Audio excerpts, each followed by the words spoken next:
6 tips for great eating kids. Number 1, eat as a family at the table.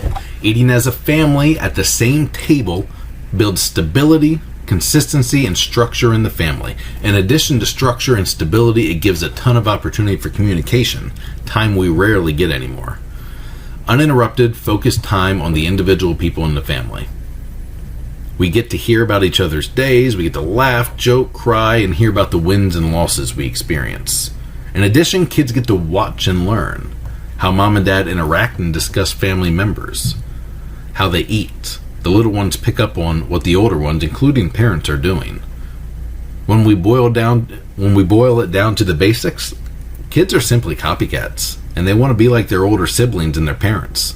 Good eaters breed good eaters. Number 2, do not give in to terrorists. Kids are pretty instinctive. They will repeat behaviors that cause you to react. And when they see you cave because they pitch a fit, guess what they're going to do next time? The only way to prevent you from being a pawn is to hold strong. In our house, you didn't leave the table till you were done eating. If you refused to eat, you had the option to go to bed early. But in many circumstances, that dinner was waiting for you when you woke up and you ate it for breakfast. Certainly exceptions were made, at times, but we were pretty firm on dinner time. Mom worked hard to make it. Dad worked hard to pay for it. It's healthy and good for you, so you're not going to waste our efforts by throwing it in the trash. 3, be realistic on food choices and the portions you put on the plate. I'm all about kids eating real food. Steak, chicken, pork, broccoli, veggies, carbs, etc. In our house, Mom's not making multiple versions of dinner. You get what you get and you don't throw a fit. But certain flavor profiles are not going to be worth the struggle. We never force spicy foods or unique or real strong flavors on kids. As they got older, we strongly encouraged tasting to decide if they liked foods, but for the most part, our meals were pretty normal. Salt and pepper, maybe some garlic and butter.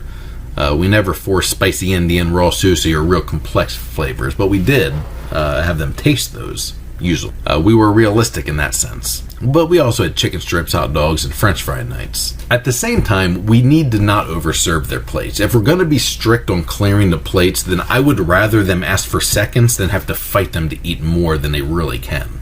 4, if you promise consequences, you must deliver. Not just for eating, but in life. Your word has to mean something. If you promise a trip to Disneyland for straight A's on a report card, you better follow through. If you promise to take away TV for a week if they don't clean their room, you better make sure there's no TV for a week.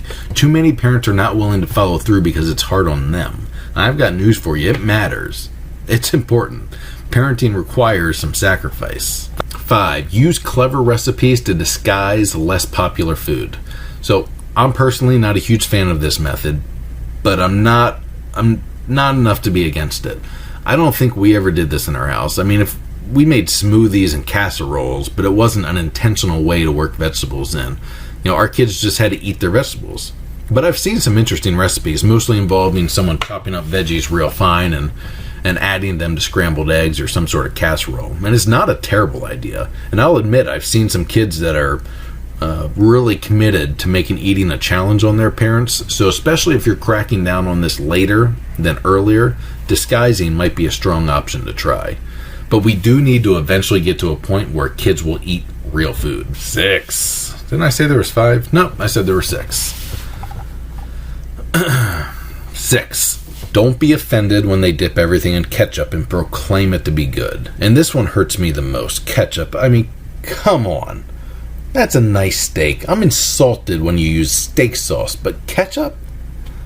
And these kids, including my own, will proclaim that everything is so much better when smothered in ketchup. It breaks my heart. I'm 100% against it, but I'm willing to let it slide to let them think that they are sophisticated in winning. But it hurts my food-loving soul. It really does. This is 100% Dad. Find our current tour schedule on 100dad.com, 100dad.com, on Instagram, Facebook, TikTok, and more at 100dad, 100dad. Email Townsend at 100dad.com.